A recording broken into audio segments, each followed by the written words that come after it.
Okay, तो last में हम लोगों ने डिस्प्लेसमेंट टाइम ग्राफ डिस्कस कर लिया था, है ना। और हमने लास्ट में क्या सीखा था, कुछ पॉइंट डिस्कस किए थे, जैसे कि अगर इस तरह से लिखा हुआ है कि acceleration is equal to dv vector by dt, तो इसे थोड़ी देर के लिए भूल जाओ, इसे रीड क्या करोगे, slope of vt graph, the slope of velocity time graph will represent the instantaneous acceleration.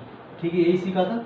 और अगर इसी में इस तरह से लिखा हुआ है a vector dt integration is equal to integration of dv, या कुछ भी लिखा हो उसको थोड़ी देर के लिए छोड़ दो, ऐसे लिखा हो, जैसे भूल जाओ।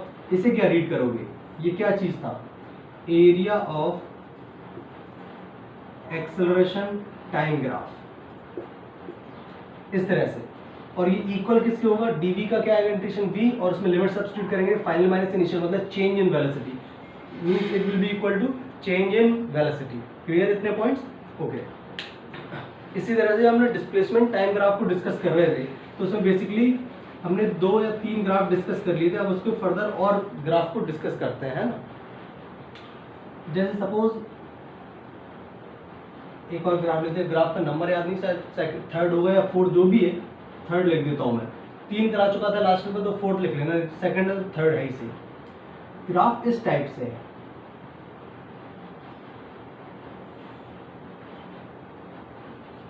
डिस्प्लेसमेंट और टाइम का ही ग्राफ है, बट ग्राफ ऐसे है। थोड़ा सही से नहीं हो रहा, मैं बना देता हूँ, ये इस तरह से। ठीक, तो ये किस टाइप के मोशन को रिप्रेजेंट कर रहा है, करस्पॉन्ड कर रहा है, ये आपको एनालिसिस करके बताना है। ठीक है, चलो स्टार्ट हो जाते हैं, सॉल्व करते हैं। एक चीज मैंने लास्ट में आपको सिखाया था कि अगर किसी पॉइंट पर टेंजेंट देखना है, किसी पॉइंट पर उसका स्लोप देखना है, तो उस पॉइंट पर क्या ड्रॉ कर दो, टेंजेंट ड्रॉ कर दो, है ना। और टेंजेंट जो एक्सिस के साथ एंगल बनाएगा, एक्स एक्सिस के साथ, पॉजिटिव एक्स एक्सिस के साथ, वही तो उसका क्या होगा, स्लोप होगा। ठीक है, तो लॉजिकली एक बात समझते हैं इसमें, xt ग्राफ का स्लोप क्या बताता है, हमेशा याद रखो वेलोसिटी। ये अपने को बहुत अच्छे से क्लियर होना चाहिए कि x slope of xt graph क्या बताएगा, इंस्टेंटेनियस वेलोसिटी। इस बात में अपने को कोई प्रॉब्लम नहीं होनी चाहिए, रटा हुआ होना चाहिए। मैंने कहा चलो ठीक है, ये तो समझ में आती है बात। यहाँ पर स्लोप के बारे में देखो, अगर मैं इस पॉइंट की बात करूँ तो इस पॉइंट पर स्लोप क्या होगा, इस पर आप टेंजेंट ऐसे ड्रॉ करोगे, फिर इस पॉइंट पर स्लोप क्या होगा, इस पॉइंट पर स्लोप, इस पॉइंट पर स्लोप, और इस पॉइंट पर स्लोप। हर पॉइंट पर स्लोप एक जैसा है कि वेरिएबल, थोड़ा फील करें। इस पॉइंट पर स्लोप ये, थोड़ा आगे गए तो ऐसे होगी, थोड़ा आगे गए। स्लोप कैलकुलेट करने के लिए क्या करते हैं, अगर मैं बोलूँ एक ग्राफ दिया हुआ है, उसके इस पॉइंट पर स्लोप निकालो, तो आप क्या करोगे, उस पॉइंट पर टेंजेंट ड्रॉ कर दो, और वो टेंजेंट एक्स एक्सिस के साथ जो एंगल बना रही है, उससे आप क्या निकाल लोगे, स्लोप निकाल लोगे, है ना। तो लॉजिकली सोचो, यहाँ पर इस पॉइंट पर स्लोप निकालना, तो ये टेंजेंट, इस पर ऐसे ऐसे ऐसे ऐसे ऐसे।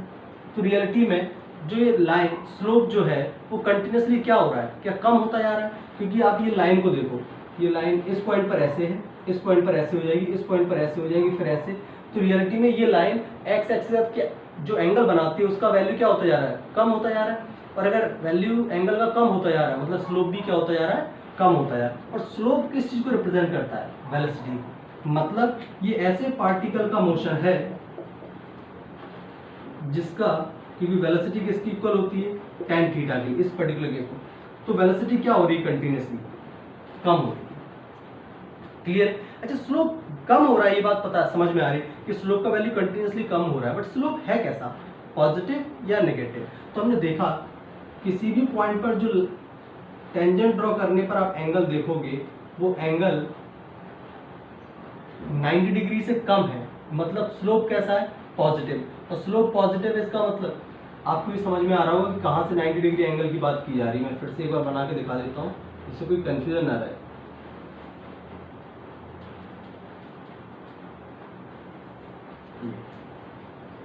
जैसे इस पॉइंट पर आप टेंजेंट ड्रॉ करो, तो कैसे बनाओगे, मैंने कहा इस पॉइंट पर स्लोप कैलकुलेट करके बताओ, तो आपने क्या किया, एक टेंजेंट ड्रॉ कर दिया। अब ये टेंजेंट खुद देखो, एक्स एक्सिस से एंटी क्लॉकवाइज जो एंगल बना रही है वो 90 से कम है ना, और 90 से कम है, आप किसी पॉइंट पर देखो 90 से कम है, इसका मतलब स्लोप कैसा है, पॉजिटिव। इसका मतलब वेलोसिटी कैसी है, पॉजिटिव है। क्लियर है? फील आई यहाँ तक? ओके, आराम से करें, कोई जल्दबाजी नहीं है। तो यहाँ से दो बातें समझ में आएगी, एक तो पार्टिकल की वेलोसिटी पॉजिटिव है और वेलोसिटी कम हो रही है। अच्छा, अगर पार्टिकल की वेलोसिटी इस डायरेक्शन में है, अगर मैं इस डायरेक्शन को पॉजिटिव मानूं, इस डायरेक्शन में है, वो वेलोसिटी कम हो रही है, तो इसका मतलब एक्सेलरेशन कहाँ है? वेलोसिटी की सेम डायरेक्शन में, अपोजिट डायरेक्शन में? अपोजिट डायरेक्शन में। इसका मतलब इस पर्टिकुलर केस में एक्सेलरेशन कैसा है? नेगेटिव। और नेगेटिव है तो ये मोशन कैसा है? एक्सेलरेटेड मोशन है या रिटार्डेड मोशन है? डी एक्सेलरेटेड मोशन है। इसका मतलब ये रिटार्डेड मोशन। तो हो गया एनालिसिस, आपने को सब पता है इसके बारे में। क्लियर है? चलो इसको स्टॉप करके नोट करो, फिर अगला खुद से एनालिसिस करेंगे।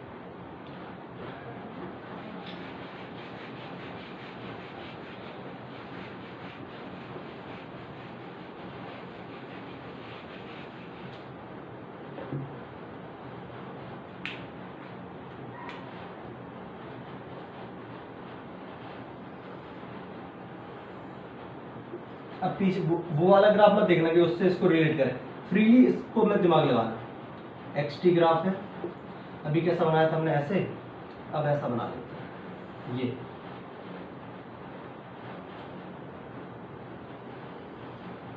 चलो इसके बारे में खुद से स्क्रीनशॉट करके नोट करो, एनालिसिस करते। अब चेक करो आपका सही है या नहीं है। पहला पॉइंट, सबसे पहले क्या सिखाया कि एक्सटी ग्राफ है, एक्सटी ग्राफ का स्लोप दिमाग में सेट होना चाहिए। एक्सटी ग्राफ का स्लोप वेलोसिटी बताता है, तो हमने देखा कि इसका स्लोप कैसा है हर पॉइंट पर। इस पॉइंट पर स्लोप, इस पॉइंट पर स्लोप, इस पॉइंट पर स्लोप। देखो ये लाइन, इस पॉइंट पर स्लोप ऐसे हो, फिर इस पॉइंट पर कुछ ऐसे, फिर कुछ ऐसे। तो सोचो ये लाइन एक्स एक्सिस एंगल जो बना रही है, वो एंगल का वैल्यू कंटिन्यूसली इंक्रीज हो रहा है। अच्छा, मतलब स्लोप भी इंक्रीज हो रहा है, मतलब वेलोसिटी इंक्रीज हो रही है। ये चीज तो समझ में आ गई। अच्छा, वेलोसिटी इंक्रीज हो रही है, ओके। अच्छा, स्लोप पॉजिटिव है नेगेटिव? स्लोप पॉजिटिव है, और स्लोप पॉजिटिव है इसका मतलब वेलोसिटी भी पॉजिटिव। क्लियर है?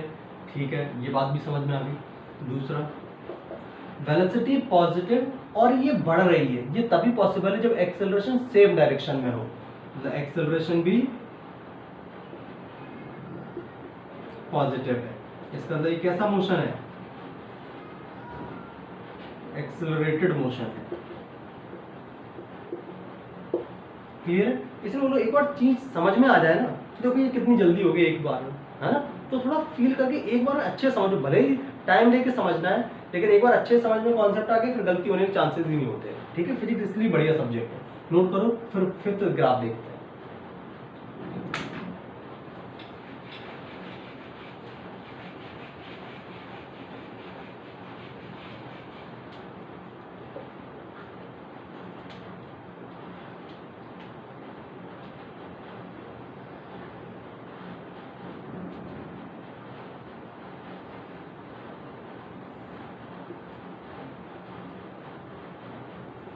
ठीक है, तो ये लास्ट ग्राफ है, एक्सटी ग्राफ है ना, फिफ्थ आ गया। वैसे भी एक्सटी ग्राफ कैसा बना लिया हमने?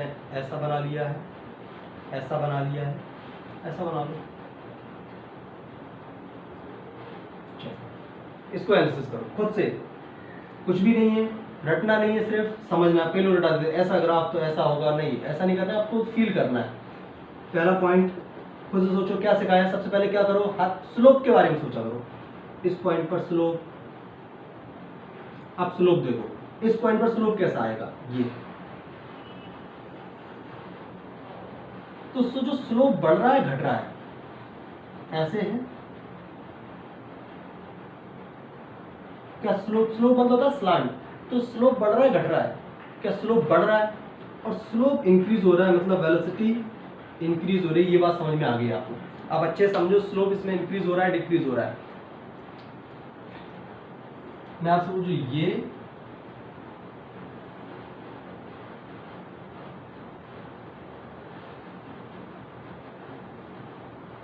इन दोनों स्लोप किसका ज्यादा है? स्लोप मतलब स्लांट, तो बेसिकली क्या इसका स्लोप ज्यादा है? ऐसे क्लियर समझ में आती है आपको बात, है ना? आपको लग रहा होगा, ध्यान समझना, इसमें गड़बड़ मत करना कि सर एंगल तो ये वाला ज्यादा बना रहा है। पॉप ने क्या सिखाया था कि कि स्लोप कैलकुलेट करते टाइम किस बात का ध्यान रखना है कि लाइन एक्स एक्सिस से पॉजिटिव एक्स एक्सिस से एंटी क्लॉकवाइज डायरेक्शन में जो एंगल बनाती है दैट इज स्लोप। मैंने कहा ठीक है। तो आप बोलोगे सर इसमें जो एंगल है और इसमें जो एंगल है इसमें ज़्यादा है। मैंने कहा बिल्कुल सही, इसमें ज़्यादा है तो इसका स्लोप भी ज़्यादा होना चाहिए। नहीं, ये भी तो देखो पॉजिटिव है नेगेटिव, क्या दोनों में एंगल 90 डिग्री से ज़्यादा है? हाँ, मतलब इन दोनों का जो स्लोप है वो स्लोप नेगेटिव है। ठीक है, अब नेगेटिव में एंगल ज़्यादा है इसका, तो इसका स्लोप रियलिटी में क्या हुआ? नेगेटिव में ज़्यादा का मतलब होता है कम, और इसका क्या हुआ? ज़्यादा, है ना? क्लियर? आप तो स्लांट से देख लिया करो, ये और ये, इनमें ज़्यादा स्लांट कौन सा है? क्या ये ज़्यादा खिसकने वाला है? तो इसका स्लोप ज़्यादा है। ठीक है, ओके। अब इस पे आते हैं।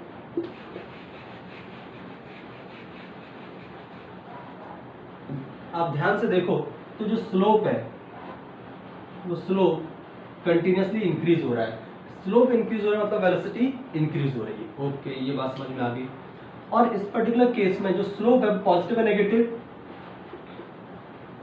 नेगेटिव। वेलोसिटी नेगेटिव है और वो इंक्रीज हो रही है। इसका मतलब क्या है? हमेशा ध्यान रखना कि अगर वेलोसिटी इंक्रीज हो रही है इसका मतलब एक्सेलरेशन उसी की डायरेक्शन में, तभी तो इंक्रीज हो रही है। अपोजिट होता है तो डिक्रीज होता है। इसका मतलब एक्सेलरेशन भी कहाँ है? नेगेटिव डायरेक्शन में। तो ये एक्सेलरेटेड मोशन है, डी एक्सेलरेटेड मोशन है। ये एक्सेलरेटेड मोशन है। अब कई लोग क्या रटाते हैं, मैं आपको बताता हूँ गलती कहाँ करते हैं पढ़ाने में। वो बच्चों कैसे रटा देंगे कि पॉजिटिव एक्सेलरेशन, ए का वैल्यू पॉजिटिव तो एक्सेलरेशन है, और ए का वैल्यू नेगेटिव मतलब D acceleration. This is wrong concept, ये सही नहीं है ऐसा। एक्सेलरेशन का मतलब होता है कि पार्टिकल की वेलोसिटी और एक्सेलरेशन सेम डायरेक्शन में है, और डी एक्सेलरेशन का मतलब होता है कि पार्टिकल की वेलोसिटी और एक्सेलरेशन ऑपोजिट डायरेक्शन में। Acceleration negative doesn't mean D accelerated. Got my point? यहाँ पर वेलोसिटी और एक्सेलरेशन सेम डायरेक्शन में है, इसका मतलब एक्सेलरेशन नेगेटिव, नेगेटिव सिर्फ उसका ये बता रहा है कि उन दोनों का डायरेक्शन इधर की साइड है, इस एक्सिस के अलावा। बट ये एक्सेलरेशन, अगर पार्टिकल की वेलोसिटी इधर डायरेक्शन में और एक्सेलरेशन भी इधर डायरेक्शन में है, तो जो एक्सेलरेशन है डी एक्सेलरेट नहीं करेगी, तो स्पीड को बढ़ाएगा, तो इसको डी एक्सेलरेशन नहीं बोल सकते हम। क्या होगा? ये एक्सेलरेशन होगा। ठीक है, तो इस तरह का ये हो गया। ठीक है, आई होप आपको एक्सटी ग्राफ क्लियर हो गया होगा। चलो एक और करा देता हूँ, आप खुद से करके देखना, और ये गलत नहीं होना चाहिए, सभी का सही होना चाहिए, है ना?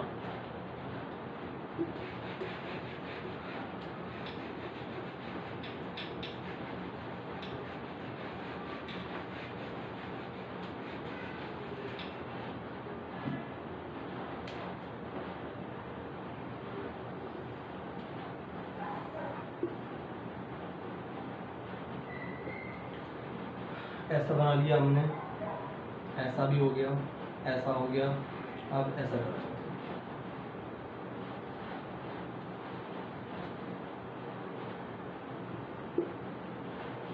चलो इसके लिए फिर से स्टार्ट हो जाओ, क्या करना है? यहाँ पर चेक करो सही है गलत। स्लोप देखो हर पॉइंट पर कम होती आ रही है। स्लोप कम हो रहा है मतलब वेलोसिटी डिक्रीज हो रहा है। अच्छा, स्लोप कैसा है? स्लोप नेगेटिव है, क्लियरली दिख रहा है, इसका मतलब वेलोसिटी भी नेगेटिव है। वेलोसिटी नेगेटिव है और कम हो रही है, इसका ये बात तो समझ में आ गई कि एक्सेलरेशन इसकी अपोजिट है, मतलब एक्सेलरेशन कैसा है? पॉजिटिव। और ये कैसा मोशन हुआ? ये डी एक्सेलरेटेड मोशन हुआ। क्लियर? तो ये अपना एक्सटी ग्राफ कंप्लीट हो गया। तो आप अच्छे से एनालिसिस करके एक्सटी ग्राफ कंप्लीट करके देखना, कोई गड़बड़ नहीं होनी चाहिए। इसके बाद वीटी ग्राफ पढ़ेंगे, आप इसे नोट करो, फिर वीटी ग्राफ। अब हम देखेंगे वेलोसिटी और टाइम ग्राफ। तो basically velocity time graph, velocity and time, हमें एक बात अच्छे समझ में आती है कि हम वेलोसिटी को रिप्रेजेंट करते हैं v vector is equal to, और v vector is equal to क्या होता है? dx by dt। अब हमें वेलोसिटी का चाहिए, खैर इससे हमें क्या लेना देना, हम ऐसे लिख रहे हैं इसको dv वेक्टर बाई dt। इसे मैथमेटिकली क्या रीड करोगे? Slope of vt graph. मतलब स्लोप ऑफ वीटी ग्राफ चाहिए इक्वल किसके होता है, एक्सेलरेशन के। तो एक बात तो यहाँ से ये पॉइंट समझ में आ गया कि slope of VT graph is equal to acceleration, मतलब जो भी वीटी ग्राफ का स्लोप होगा वो किसको करस्पॉन्ड करेगा, इंस्टेंटेनियस एक्सेलरेशन को करस्पॉन्ड करेगा। ठीक, एक पॉइंट यहाँ समझ में आ गया। सेकंड पॉइंट, इस चीज को ऐसे भी तो लिख सकते हैं, a vector d t is equal to d v, और ऐसे नहीं, sorry, v vector is equal to d x by d t. तो v vector d t is equal to d x, दोनों साइड इंटीग्रेशन लगाओ जरा और इसे थोड़ी देर के लिए भूल जाओ, सिर्फ इसे रीड करो। ये क्या चीज हुआ करता था, क्या इसे मैंने सिखाया था आपको, एरिया ऑफ वीटी ग्राफ, और ये क्या चीज है, चेंज इन पोजीशन, जिसे हम क्या बोलते हैं, डिस्प्लेसमेंट। तो वीटी ग्राफ के करस्पॉन्डिंग दो बातें समझ में आई, कौन कौन सी, कि वीटी ग्राफ का जो भी स्लोप होगा वो एक्सेलरेशन को करस्पॉन्ड करेगा, इंस्टेंटेनियस एक्सेलरेशन को। एंड वीटी ग्राफ का अगर हम एरिया निकाल दें, कभी भी आपको एग्जाम वीटी ग्राफ दिख जाए और उसका एरिया निकाल देंगे आप, तो क्या मिलेगा उस चीज का, डिस्प्लेसमेंट मिलेगा आपको। क्लियर है? तो ये कॉन्सेप्ट आपको याद होनी चाहिए। अब इस पे डिफरेंट टाइप के हम वीटी ग्राफ के ग्राफ से मोशन को एनालिसिस करेंगे, जैसे हमने डिस्प्लेसमेंट टाइम ग्राफ में किया था। ठीक है, चलो।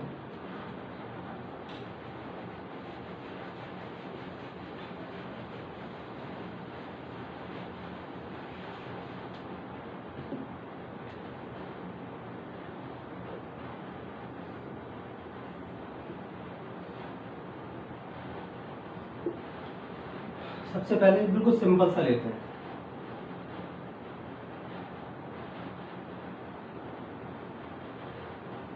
ये एक वीटी ग्राफ है, एनालिसिस करो खुद से। स्लोप समझ में आ रहा होगा, बताओ इसका स्लोप क्या है, 0। तो हमें एक पॉइंट समझ में आ गया कि इस पर्टिकुलर ग्राफ का यार जो है ना, स्लोप ही 0 है। और अगर स्लोप 0 है तो वीटी ग्राफ का स्लोप बताता क्या था, एक्सेलरेशन। इसका मतलब इस पर्टिकुलर केस में एक्सेलरेशन 0 है, और एक्सेलरेशन अगर 0 है, इसका मतलब पार्टिकल की वेलोसिटी क्या है, कांस्टेंट। मतलब v vector is equal to constant, जिसे हम यूनिफॉर्म मोशन भी बोलते हैं, यूनिफॉर्म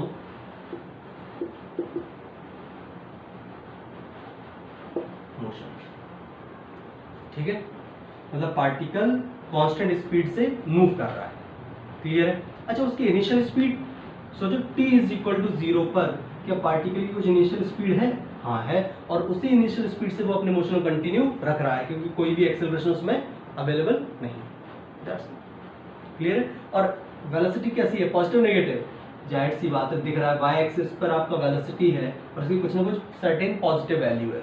ठीक है, चलो बिल्कुल सिंपल सा था, नोट करो, फिर सेकंड पे आते हैं।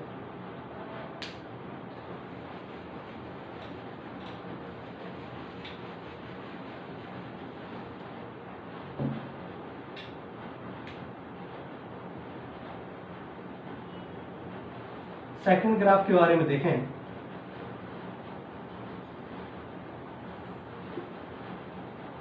वेलोसिटी और टाइम का हम ऐसा ग्राफ बना दें इस तरह से।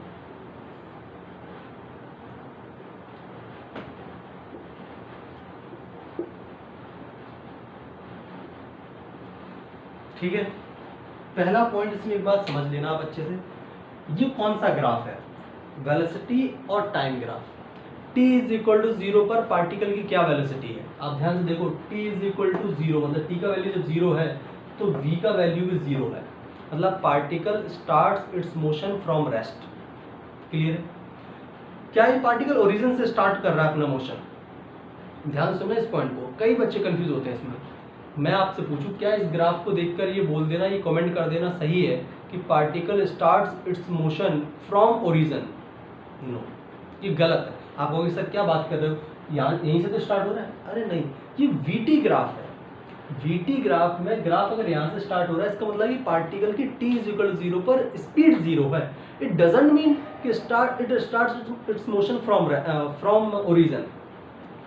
कौन सा ग्राफ होता है ये, वेलोसिटी की जगह डिस्प्लेसमेंट का ग्राफ होता तो मैं बोल पाता कि हाँ ये t इज इक्वल टू 0 पर ओरिजिन से स्टार्ट कर रहा है। आई होप आपको मेरा पॉइंट समझ में आ गया होगा। वीटी ग्राफ को देखकर आप ये कमेंट नहीं कर सकते कि पार्टिकल कहाँ से अपना मोशन स्टार्ट कर रहा है। तो फिर बच्चे में सर फिर हमें कैसे पता चलेगा? एग्जाम में मेंशन होगा, और अगर मेंशन नहीं है तो फिर ओरिजिन से मान लेना है। ठीक है, अपने वर्ड्स में जो मैंने बोला ये अपने वर्ड्स में अच्छे से लिख लो, नोट कर लो आप, क्योंकि काम में आएगा। अभी वीटी ग्राफ है, वीटी ग्राफ का स्लोप देखो, स्लोप क्या बताता है? अच्छा, वीटी ग्राफ का स्लोप एक्सेलरेशन बताता है। क्या स्लोप है इसमें? हाँ यार, स्लोप तो है। अच्छा, स्लोप वेरिएबल है, कांस्टेंट है? कहीं जगह घट बढ़ रही है क्या? यहाँ भी वही एंगल है, यहाँ भी एंगल देखोगे वही है, इस पॉइंट पर भी एंगल देखोगे वही है। मतलब इस पर्टिकुलर केस में जो स्लोप है वो स्लोप कैसी है? कांस्टेंट। और अगर स्लोप कांस्टेंट है इसका मतलब एक्सेलरेशन भी क्या है? कांस्टेंट। पहला पॉइंट तो ये समझ में आ गया। और वेलोसिटी कैसी है? Positive negative? सर आप देखोगे तो पॉजिटिव रीजन में जा रही है, तो वेलोसिटी क्या है? पॉजिटिव। और एक्सेलरेशन कैसा मिला आपको? कांस्टेंट। ठीक है, मतलब पार्टिकल की स्पीड इंक्रीज होगी डिक्रीज होगी? आप यहाँ से ध्यान से देखो, अच्छे से आप एनालिसिस करो। जैसे जैसे टाइम बढ़ रहा है वैसे वैसे वेलोसिटी का वैल्यू बढ़ता जा रहा है, तो इंक्रीजिंग स्पीड।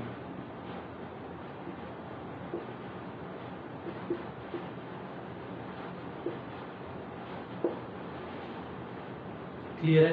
तो इसमें कोई रॉकेट साइंस नहीं था, बिल्कुल सिंपल सा था, थोड़ा सा आप फील कर लेंगे। अच्छा एक बात सोचो, स्पीड अगर इंक्रीज हो रही है, एक्सेलरेशन तो है ही और वेलोसिटी पॉजिटिव है, तो इससे मैं ये भी बोल सकता हूँ कि एक्सेलरेशन भी पॉजिटिव ही होगा। v है पॉजिटिव और वो इंक्रीज होगा, तो एक्सेलरेशन तो पॉजिटिव होना पड़ेगा।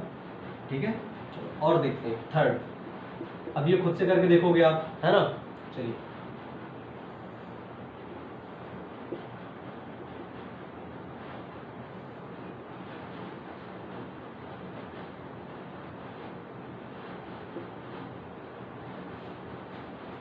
स्लोप कैसा है? पॉजिटिव। और अगर स्लोप पॉजिटिव है, सॉरी स्लोप कांस्टेंट है, पॉजिटिव स्लोप कांस्टेंट है, तो एक्सेलरेशन क्या है? Acceleration constant. स्लोप कैसा है? पॉजिटिव या नेगेटिव? क्लियरली दिख रहा है कि स्लोप नेगेटिव है। इसमें स्लोप कैसा था? स्लोप पॉजिटिव था, तो एक्सेलरेशन देखो पॉजिटिव आया था। अब कैसे भी समझ लो, फील करने वाली बात है। इसमें स्लोप कैसा है? देखो ध्यान से,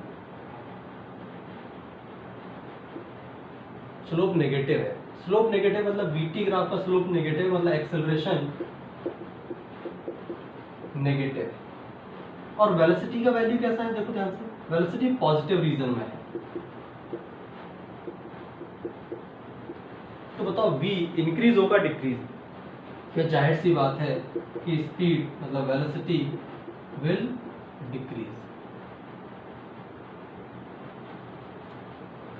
तो इन दोनों केस में एक बात कॉमन थी कि दोनों में एक्सेलरेशन था, बट एक्सेलरेशन कैसा था? वेरिएबल या कांस्टेंट? Constant acceleration. तो पहला केस हमने वो देखा जिसमें एक्सेलरेशन था ही नहीं, जीरो था। दूसरा केस हमने वो देखा जिसमें एक्सेलरेशन कांस्टेंट है बट कैसा है? पॉजिटिव। थर्ड केस हमने देखा जिसमें एक्सेलरेशन कांस्टेंट तो है बट नेगेटिव है। अब हम फोर्थ केस देखेंगे जिसमें एक्सेलरेशन क्या होगा? वेरिएबल होगा। ठीक है, तो ये आप नोट करो, इसके आगे फिर नेक्स्ट हम देखेंगे। Bye bye, take care.